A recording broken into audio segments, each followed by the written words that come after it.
Oh, we got a laughing Jake Ellicott there. We must have had a good weekend and last night.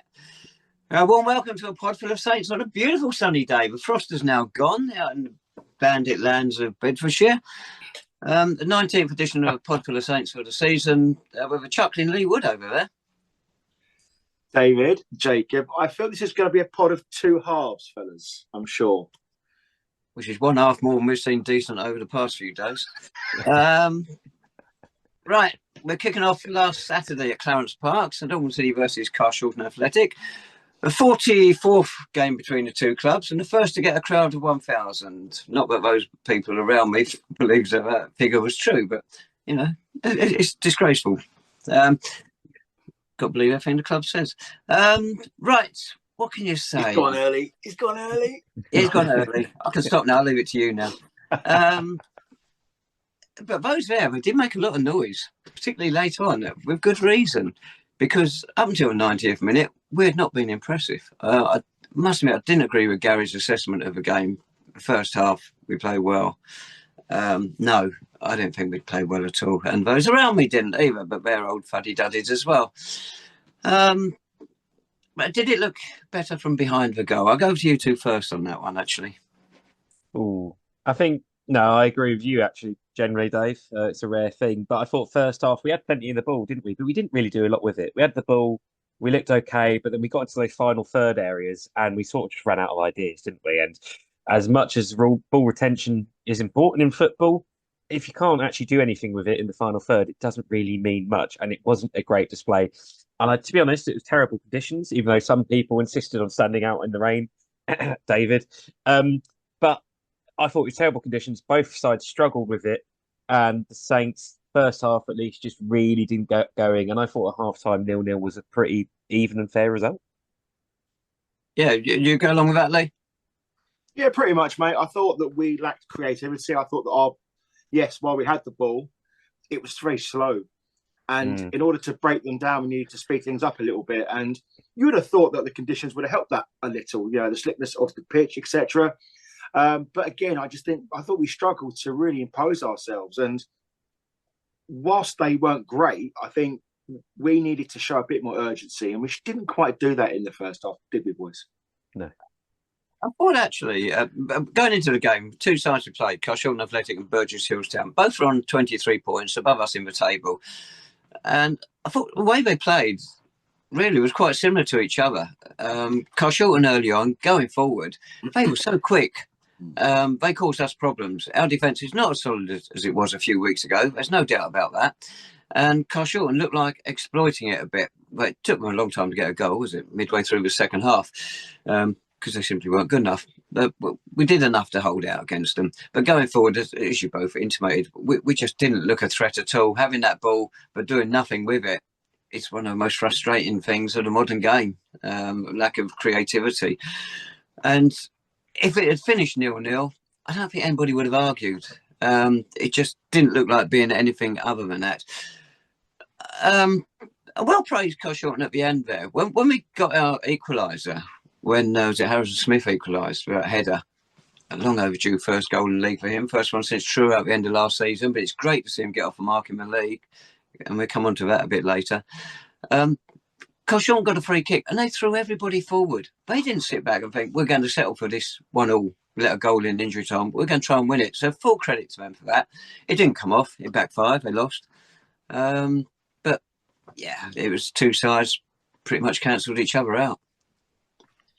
Yeah, I mean, the thing is, one of the terms that was being bandied around after the whistle day was smash and grab. And I don't really think you can argue too much about that.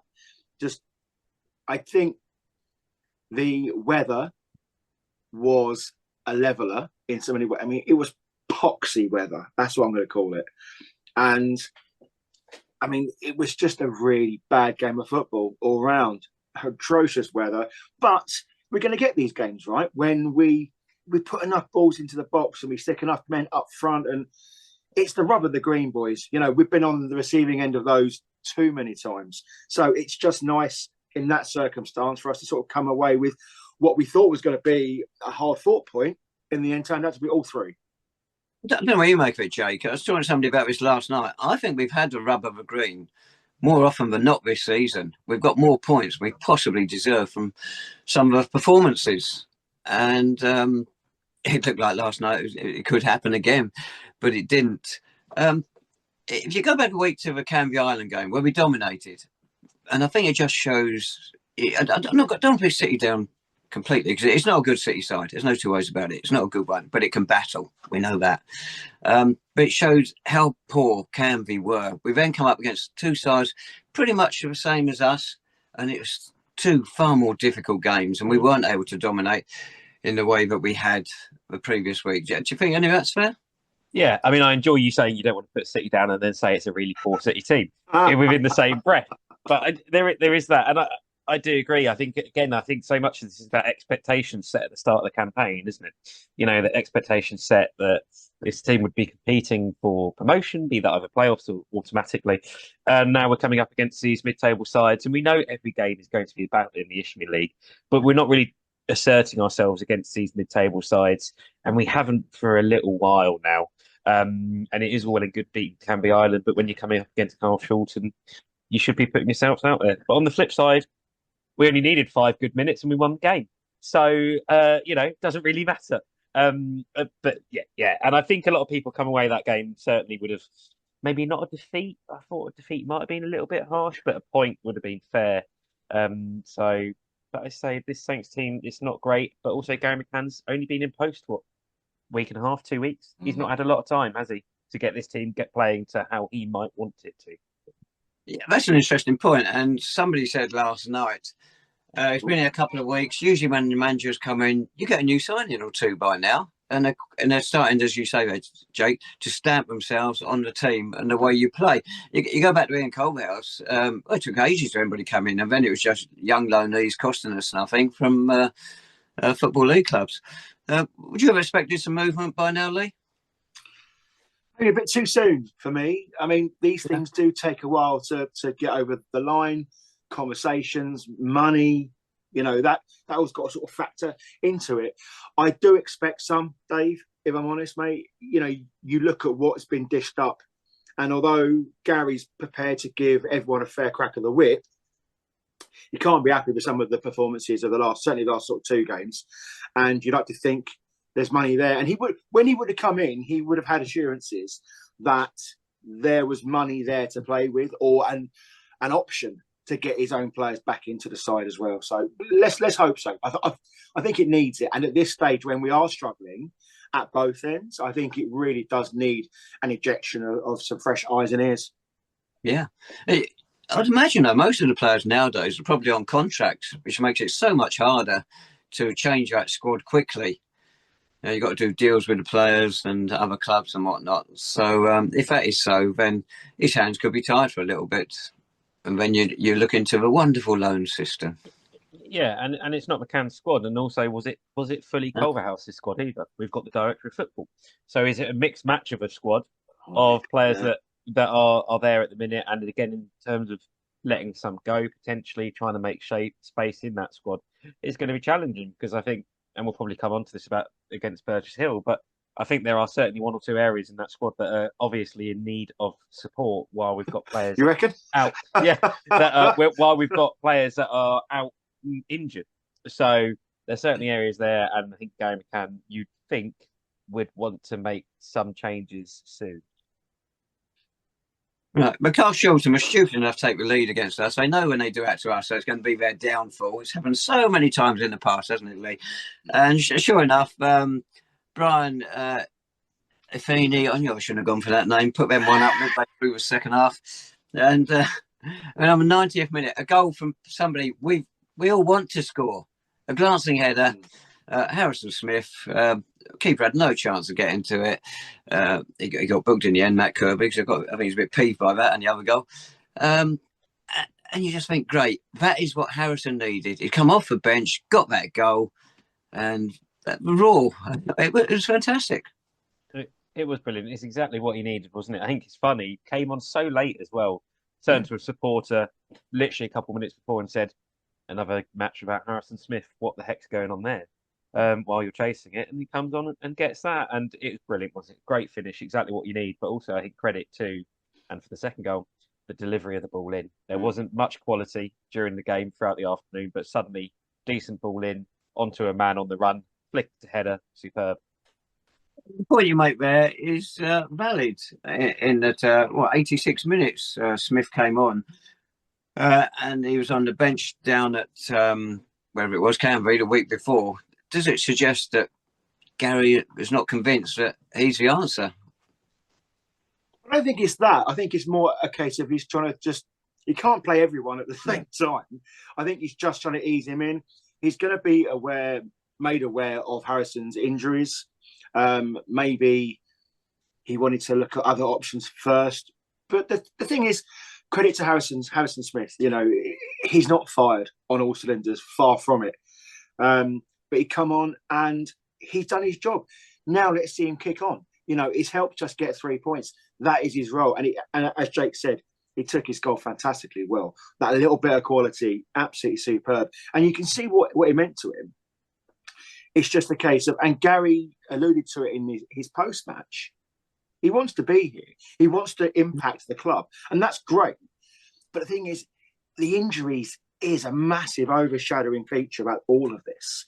To get him fit, you need him to play game. But it's just that catch-22, isn't it? You want him to be match fit, test out his injuries, but confidence must be really, really low. I'm hoping that by Gary McCann coming in, Harrison Smith just gets a whole new lease of life, a bit more confidence and a bit more sort of, snap in his step, if you will. Because the thing is, he's a good player, and hopefully this goal can help him kick on.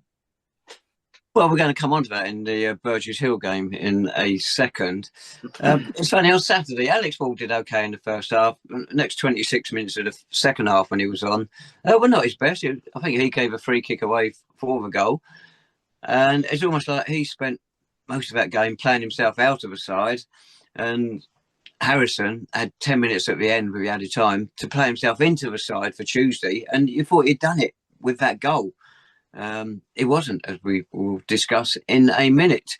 And then we come on to the winner. You mentioned about good delivery, and it was another good delivery. They couldn't get the ball clear from that, and a somewhat fortuitous goal, perhaps, the way Michael Bostwick stuck it away there. But that's the instinctive finish you want from one of our forwards. But it's great to see the centre half doing that. Hey, I think, it might be lucky, maybe. I think it's a great finish. I think the way he hits it.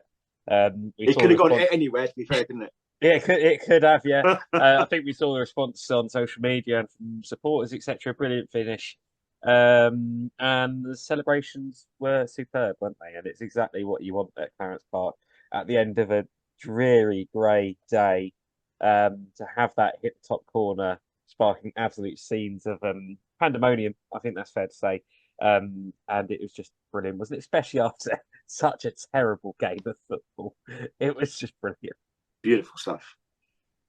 It's funny, isn't it? We've had to move on to last night, the Burgess Hill Town game. I've been busy this morning, I've got all my stuff up to date. But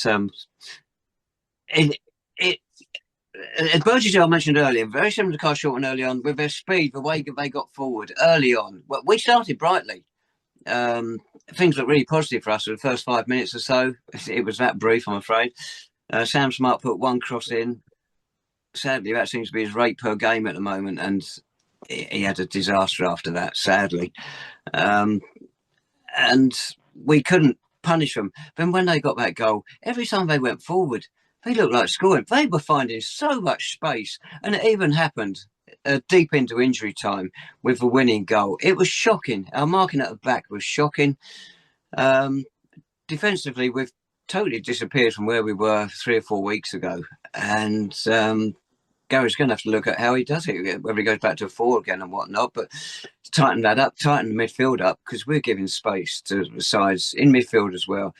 We're not going to win games if we carry on like this.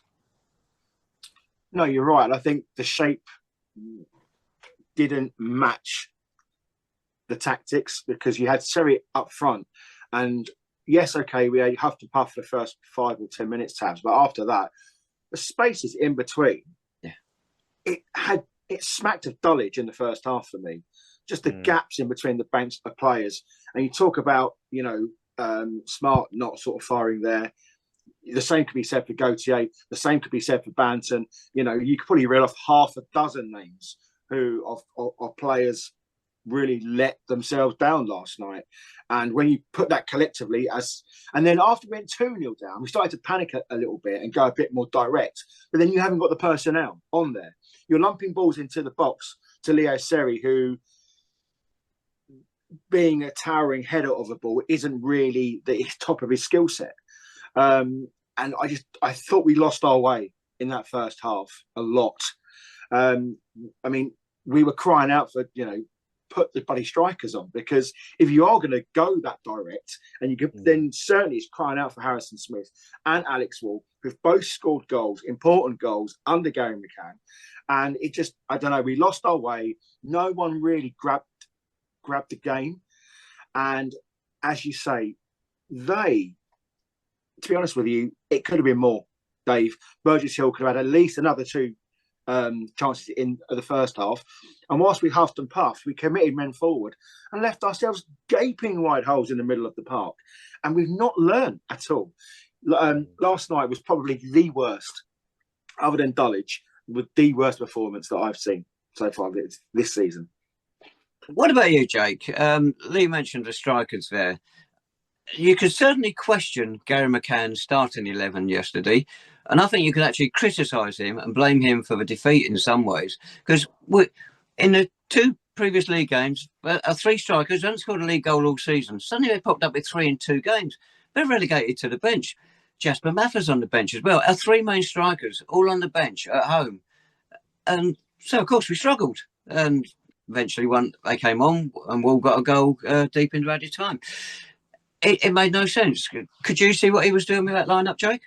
No, and I know we're a footballing podcast, and we may not actually know much about football, but I thought it was fairly obvious from straight into 5 minutes into that game that Seri was struggling up front on his own. Benjamin and Zane Banton were struggling to get near him. I think Zane, unfortunately, was struggling to even get any passes off that were accurate. It was a really poor show for him, for one of our senior players in the final third. And Seri was just toiling away, wasn't he, with no support. And like Lee says, we had that spell where everything went forward and it just came straight back at us. And of course, Burgess Hill could make the most of that. And I think the supporters behind the goal, a lot were thinking, right, let's just bring someone on. Alex Wall and Harrison Smith, let's be honest, they're not known for their goal scoring this season. Sure, they've scored in the last couple of games, but it's not about that. It's about how they can hold the ball up and bring other players into the game. You don't want Leo Seri doing that job, because you actually want Leo Seri elsewhere, creating a little bit of magic. He couldn't, the other players couldn't. And for that first half and for the first hour, 70 minutes, we really did just cry out for someone up front to hold the ball up and actually allow players to get involved in the game. Yeah. It was just the spaces. I mean, the lack of forwards made no sense whatsoever. But the space we gave them throughout the game, well, they were quick and created it for themselves, maybe. But I think we led to our own downfall.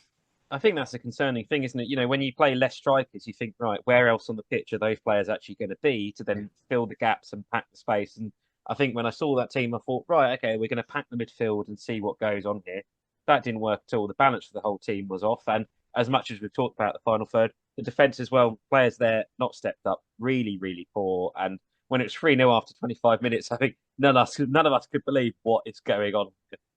Yeah, but on the flip side of that, though, fellas, if you only play one up front, then you don't need to commit as many men back. You can almost either just double sort of team Seri, and then you've got the fullbacks. They can either tuck in and add depth to a lot of the midfield as they push forward.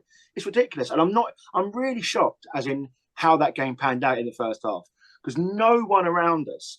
I'm looking at the bench, thinking surely now to even 3-0. I'm thinking after 25 minutes or whatever it was. I'm thinking surely now we've got to change that. We've got to change it. But it was so late in coming, and you're looking at the teams. You're looking at the team around us and thinking, right, who's going to step up now and start to try and kickstart this game for us? And it wasn't forthcoming at all. And I think Gary McCann should have looked at it a bit sooner. Whether there's, look, I understand that managers, they really want to sort of persevere and give the team that he's picked the best opportunity. And if we got a goal back quickly, then okay, maybe we sort of got back into it. But fellas, you're looking at that game, right? You're thinking that is a real backstep, considering the game, the performance it can be, and not necessarily the performance, but definitely the result against Carshalton. And now you're thinking Burgess Hill at home. Those are games you've got to be looking to kick on now. Gary McCann's come in. He's done okay. He's really got some results going. And he's got the players who haven't been performing up until now to start, influence their games like a little bit more. But last night was an absolute shocker. And we almost got out of jail. But ultimately, on the grand scheme of play, we got what we deserved. Congratulations to Martin Box of Burgess Hill Town. His 3 goals. Up until Wall's goal, that would have made him top scorer in our front line this season. Gary McCann made a good start. As the first manager win 2 successive first 2 league games since probably the greatest manager in our history back in 2015, Harry Wheeler. And we're just hoping that Gary's record doesn't go the same way as that one. I thought we were going to win last night. I thought we were going to build on Saturday. I thought we were going to have a crowd of about 750 behind us. In the end, we didn't even get half of it. And just everything that could have gone wrong did go wrong. And there's issues off the pitch as well, which various people have sent messages in. They want read out as well. So we go through those in a minute. You lose 4-3. We lost 4-3 at home to Dulwich a few days after the Forest Green Rovers game. Michael Johnson went off injured early in that one. One of the few times he went down, and he was actually injured. And it was a fantastic game. Great game. Attacking football. Brilliant. Last night, 4-3. This is going to be forgotten pretty quickly. It was awful. It was. And on that day, Tom Bender was in goal, wasn't he, after MJ Yes. went off? I wonder if Tom's around at the minute. So you never know. But that 4-3 last night, it was poor. And I think it was the manner of it as well. To go 3-0 behind like that, it's clear. I say we shouldn't, rule out everything Gary's achieved so far in those first 3-4 games. It has been a good start in the league campaign for him. To get those 2 wins was really important. But I think it's obvious that the squad needs help. I think the squad needs some support there in terms of cover, especially at the back. I think the Gautier and Bostwick experiment alongside the others that are back there is struggling at the minute, isn't it? We need Mariappa. Where is he? James Sweet's injured. If Mariappa isn't available, we know Firefield's still out. I think we need to bring someone else in to provide that support there. And there's just a lot of question marks about that. And I think the midfield as well, obviously Riley Scott's coming back from fitness, which I think could be a huge help in that central area on the pitch. But until that happens, there's areas of obvious issues that I think Gary is probably already very keen to work on, and I'm sure is trying his best to make those changes. Well, Gary and his 2 helpers, Danny Green and Fabio Valente, got a lot of experience at this level. They will have known our squad before they got here. But these 2 games, I think, will have made clear to them it does need strengthening if you really are hoping to get up that league. It's still not too late. I know it's only top 5. 2 second to 5th getting the playoffs, so it's a bit of ground to make up, but there is still time to do that. But you're going to run out pretty quickly. I forgot where I was going with that after that. Gary got booked, by the way, at the end, so just to crown his evening, so it all went well. No, I forgot. I think we talked about the great moment at the end on Saturday. I mean, that moment at the end last night for Alex Wall to score that, and then 2 minutes later concede like that. And Lee, we've seen a video from behind the Burgess Hill goal, haven't we? And the mark posted by Burgess Hill on their Twitter for anyone interested. And the marking for that goal is, awful. Is that being too kind? What, for their final goal? Yeah. Oh, it's woeful. It's like their second goal. Number 7 scored it. Who was it? George Forster. He's got it in from a tight angle. He could have squared it. There were 3 players unmarked in our penalty area. And yet, for their final goal, 2 players of ours turned around and were shouting at Leo Seri, blaming him for not picking up a guy who's just scored his hat-trick. Where's our midfielders? Where did it? It's not his job. He should have been up on the halfway line with another player, another City player, taking 3 of their lot out of it. Then we'd have been finding it much easier to pick up and marking. But we got the same negative mentality as in football at free kicks nowadays and corners. You've got to put everybody back, and it doesn't work, as we keep proving. Put the pressure on the opposition. Don't let them come on to you. But coaches nowadays, they don't think like that. Lee? Yes, David. I mean, the video, it is a horror show. But what I would say, the quality of the ball in speaks 1,000 words. Because the thing is, you know, you can see it coming.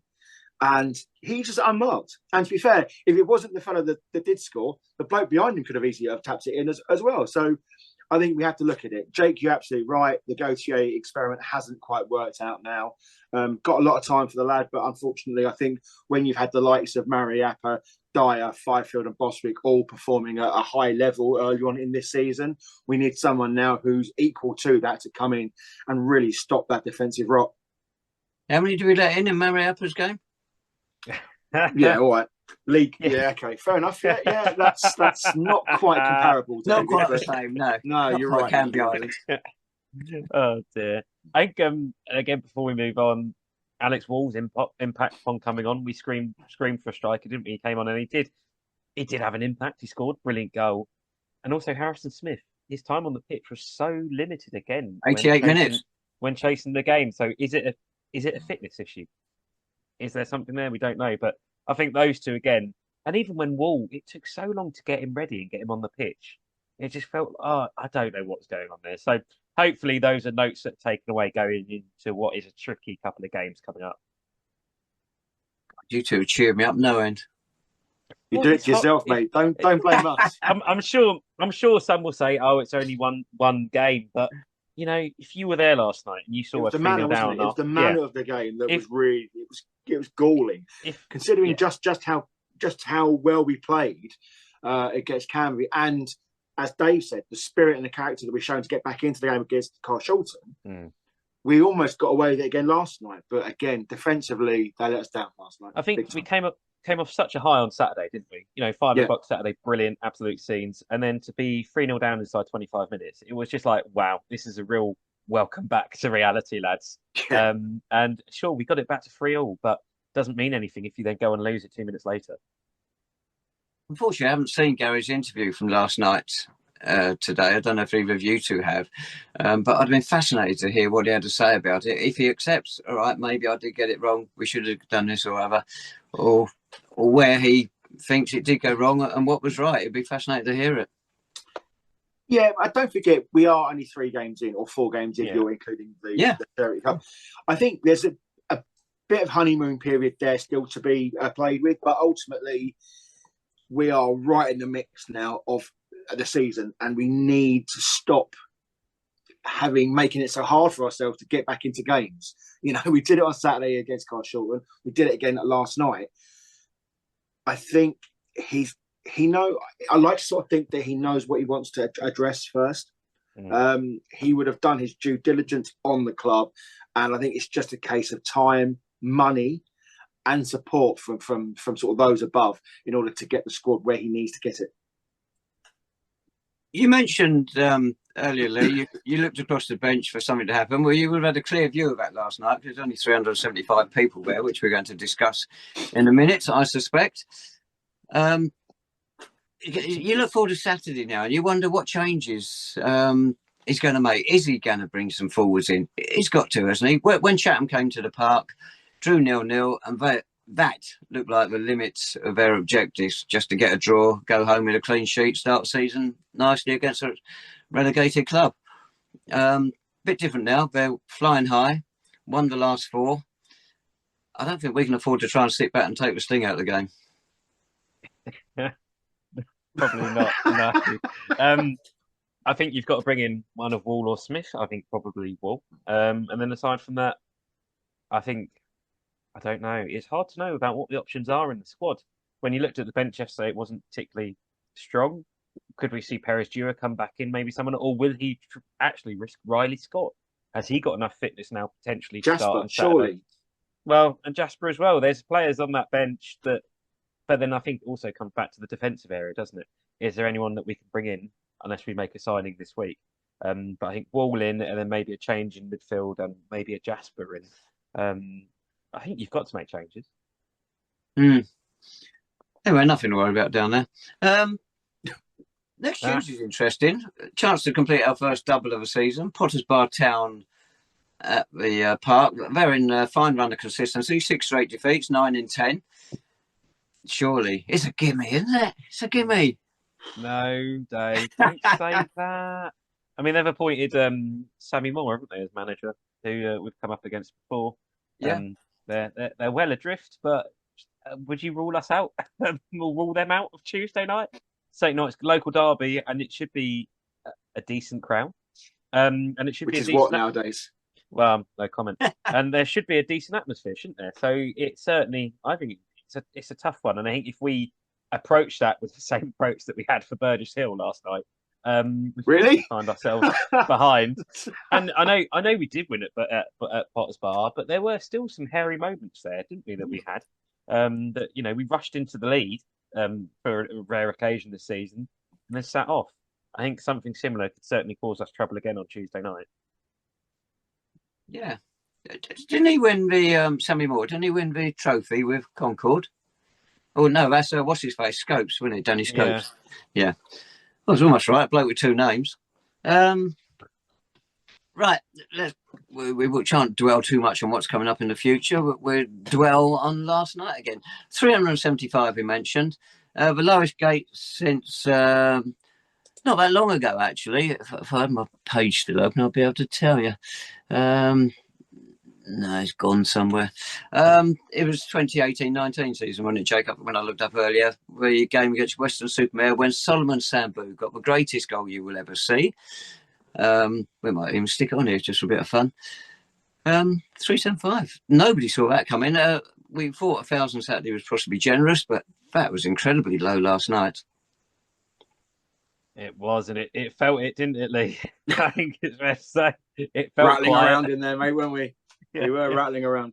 Yeah, it was certainly quiet behind there. And I thought going into after Saturday, I thought that would really boost the crowd for Tuesday night. But it wasn't to be. And I think there's probably some factors, obviously the weather, chilly, etc. I mean, the weather on Saturday was terrible. But then also there was ticketing issues, wasn't there? Apparently the advance tickets weren't available on Sunday for particularly long. Adult tickets weren't on sale yesterday afternoon. Some supporters have told us, if that's true. All these things are just putting supporters off, I think it feels like.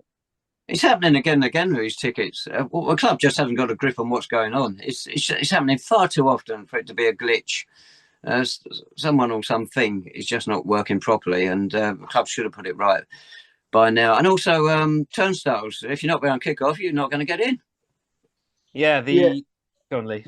No, go on. I mean, I was just saying, I mean, that for me is the real killer, because I saw an interaction on X earlier on today and late last night, the fact that the turnstiles at Clarence Park was shut. Literally, someone was trying to get in at 5 to 8, couldn't get in, and it was some of the disability girls that were on the gate. And I spoke to them at half time and said, "Why was the gate shut?" Literally just after kickoff. It's basically they were instructed to shut it because they didn't want to miss any of the game. And I'm thinking, well, this can't be the way forward. The club. So the secretary or whatever Tony is now had an interaction with someone on X. I said, we've only got a revenue stream, so we can't have all these volunteers and these paid members. But if you've got one revenue stream, you want to utilise that by getting as many people in as possible. And shutting the gates on the kickoff time isn't the way forward. I mean, that is the main gate for people coming in at that end of town. Otherwise, you've got to make them walk through a dark, wet, park to get to the other gate or around the back of York Road. I mean, we want to defend the actions of those volunteers working behind the scenes at the club, but sometimes the club as a whole do not help themselves. I was saying this to Jake last night, Dave. It was probably the most sorry I've seen the club in terms of it's falling apart at the seams. You went upstairs into the clubhouse at half time. We thought we'd get warm, we'd get dry. Bearing in mind last night, the amount of football that was on offer. Your Champions League games coming out of our arses last night. 2 massive plasma screen TVs in the clubhouse. And ironically, they're showing Martin Lewis's money tips on ITV. And I said to the people behind the counter, can we not get some Champions League football up on here? And apparently they haven't got access to that package anymore. And, you know, the bloke who helped install the TVs, you know, he was just scratching his head as well. And you look about supporter interaction, supporter engagement. If the club, half the bars are shut around the ground, if the club can't be bothered to be hospitable to, you know, offer those services, then why should we keep going to the well every single time? And you want to pack out the park and buy this, and you want us to buy that, and, you know, get here early and do this. And we're being dictated to by a club who can't even get their own house in order first day. It's funny. I know you're a long-term supporter. Both of you are. Jake even qualifies now. Cheers, Dave. And I only go down to football, Clarence Park there, to watch the football. But I understand all these extra supporters we've gained in recent years, they do go for the things that you say there, see what football is on in the clubhouse and whatnot. They do go for the booze and the food, which is getting more and more less selective, shall we say, because the outlets seem to be shutting down one by one from what people tell me.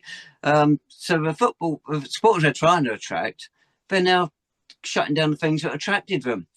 And there's no excuse for shutting down the turnstiles or immediately on kickoff. The club's biggest income is from supporters coming through the turnstiles. Doesn't matter if they get there a quarter of an hour late. Let them in. For goodness sake, let them in. The club at the moment, I think one of you mentioned it, and I've got it in a text here from someone else. It's just showing signs of decay, like the fixture boards out in Hatfield Road. He said it's the same as it was a year ago. All it says on it is ladies. It's just nothing about games or anything. They're not shown on there. And it just reflects so badly on the club. Tragically, supporters, it doesn't reflect on us, but it should be reflecting on those running it, because they are the ones to blame for this 100% and the fiasco on the turnstiles. Decay, one of you mentioned that, he's dead right. And it is in one of the texts that I've got here. I think that's his main point there as well. Yeah. Yeah. I mean, this all feeds back into, we were relegated last season. We've gone down. The ticket prices have, you know, stayed the same and gone up after relegation. The match day experience, on the face of it, last night at least, has gotten worse. I mean, you talk about the clubhouse, walked up there and it was almost pitch black in there, wasn't it? It was genuinely bizarre. And you just walked the ground, you just thought, this is sad. The attendance was low, fans were disgruntled.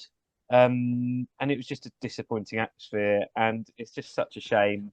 And they say that they're open to supporter feedback, but it feels like the responses on social media haven't gone down particularly well with that. The feedback is only relevant if they're willing to take on board that.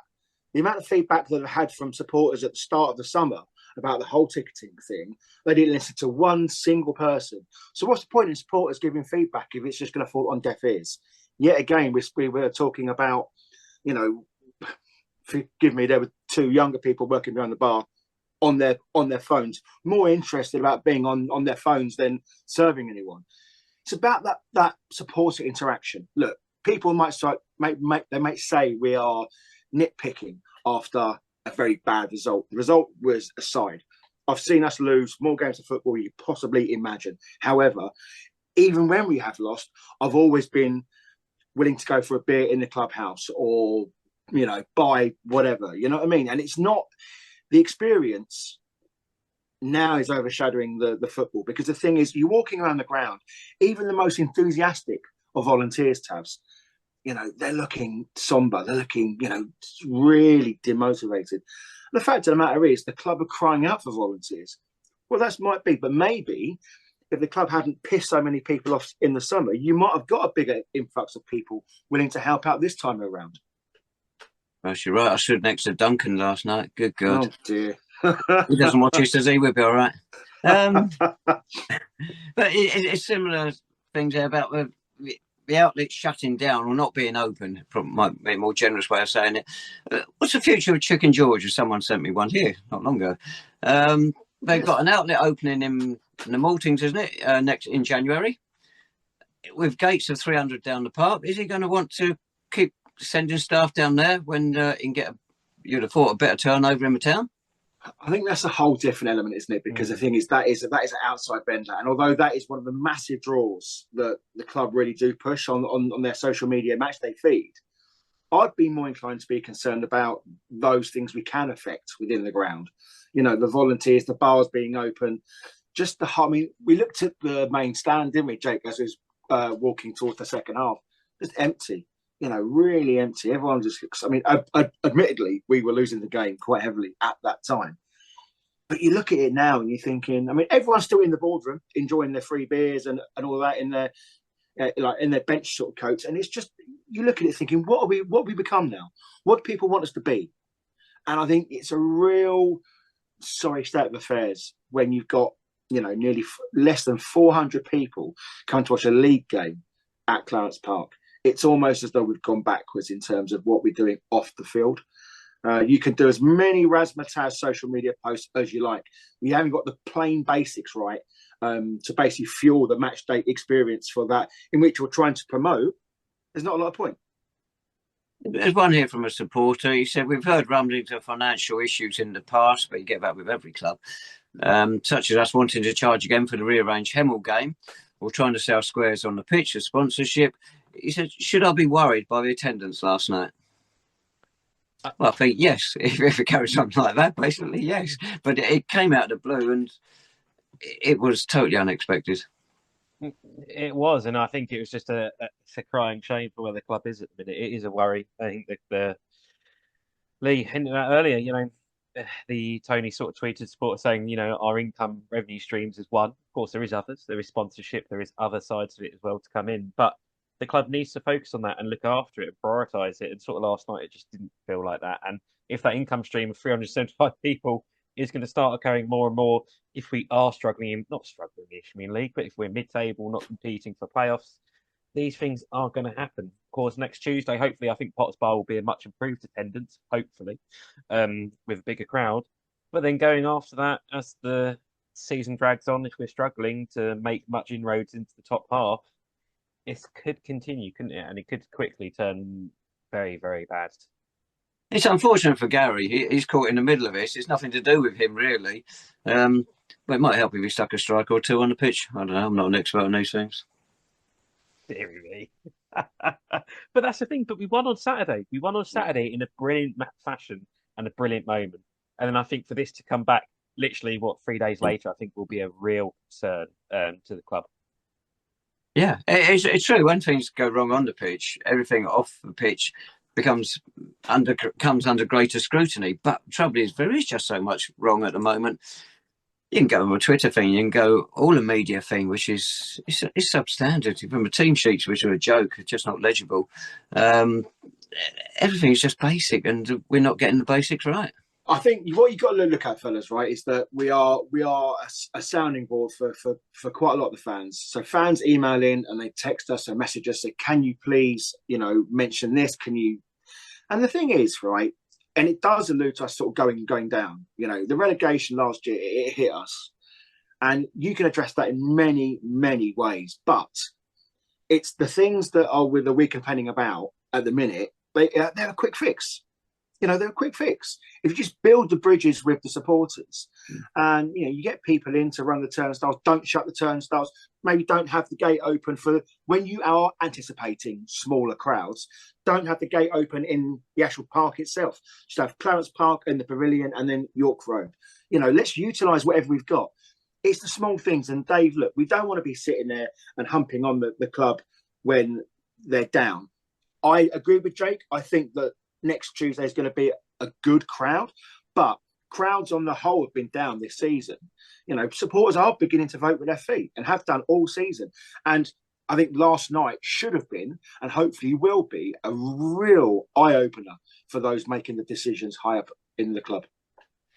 Well, you talk about engaging with supporters. You go back to the summer and we had that technically 40% increase in the price of season tickets. So the gate last night, I don't think even reached the number of season ticket sales we had last season.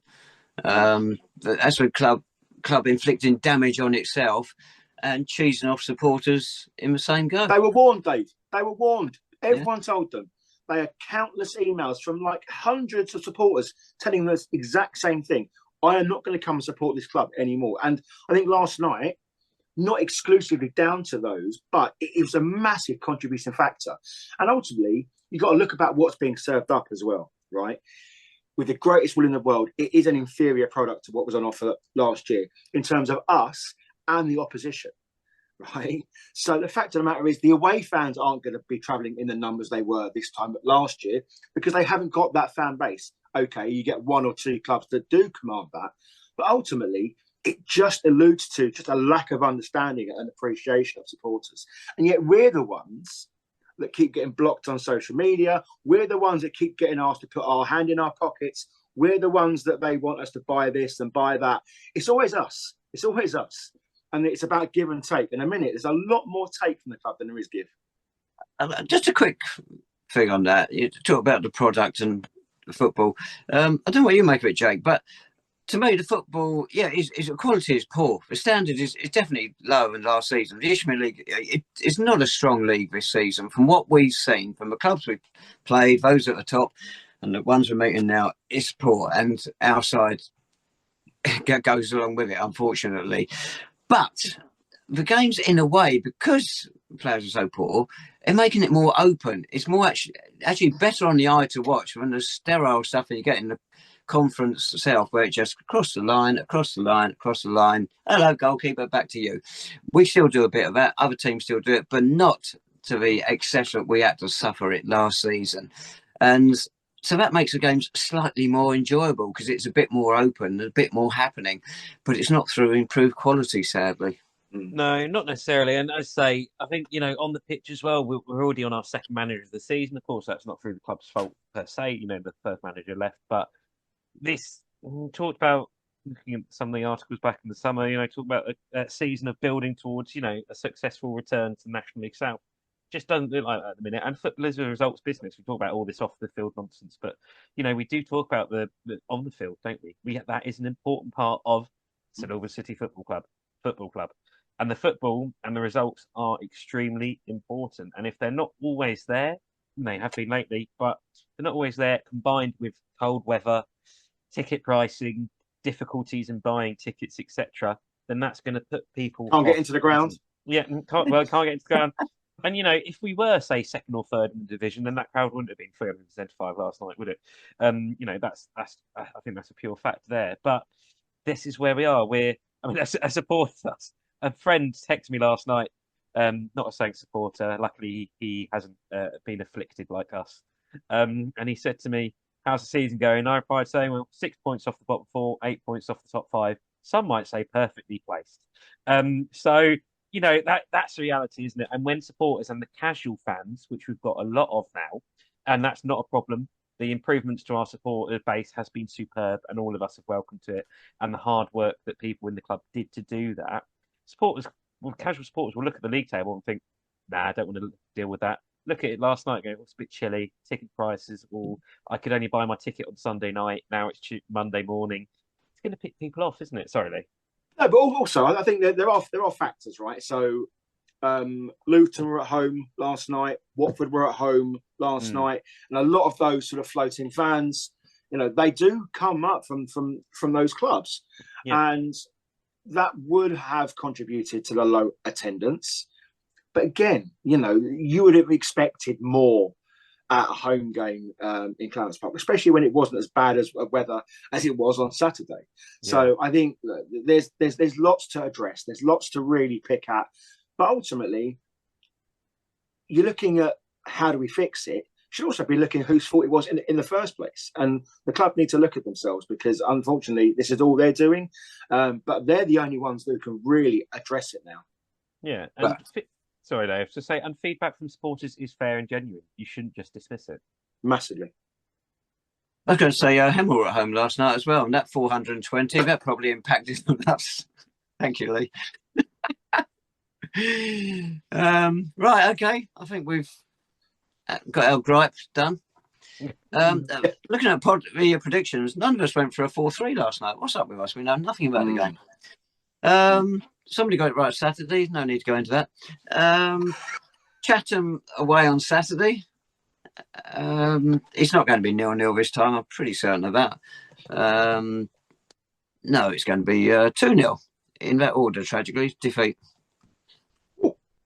Go on, Jacob. Let's go for an optimistic 1-1. Yep. How wide is this fence, Jake? It's not wide enough for me. Okay. I am going to say a plucky. No, I was going to say no, because we are going to concede. I'm going to say 2-2. Oh, right. Okay. And on Tuesday, 3-1. City win. Oh, loving that. I'm going to go 3-0 City win. What's that come up with red ink? I can't believe it. Yeah, go on. And Jake? I'll go for... Say it. 2-1 Saints, come on. Yes! I didn't go for 1-0. Right, okay. Is that us done and dusted? Nothing else? I think we're finished at AOB. I think we have. We've had we've both all had about 8 messages from supporters saying, please mention this, please mention that. This is your voice. This is your pod. It's your voice. If you do want to get in touch, young Jacob is going to give you all the information you need right now. It is Podful of Saints on Twitter. Get in contact. Also get in contact with the Trust with any concerns you have as well. Podful of Saints Twitter, whatever, email, whatever. Just let us know how you come and see us. How I'm feeling. Thank you all to everyone that has been replying to us. Go on, Dave. Trust. Are they running a coach on Saturday? Don't believe so. I shouldn't have mentioned it with you there. Why not? All right, let's move. We've had enough. We've got enough going on. Come on. For God's sake. We'll have to drive there then. Oh, no. Thank you for all the comments and replies and engagement. We appreciate all the listens and views. And we'll speak to you all again next week. Come on, you Saints. Bye-bye, everyone.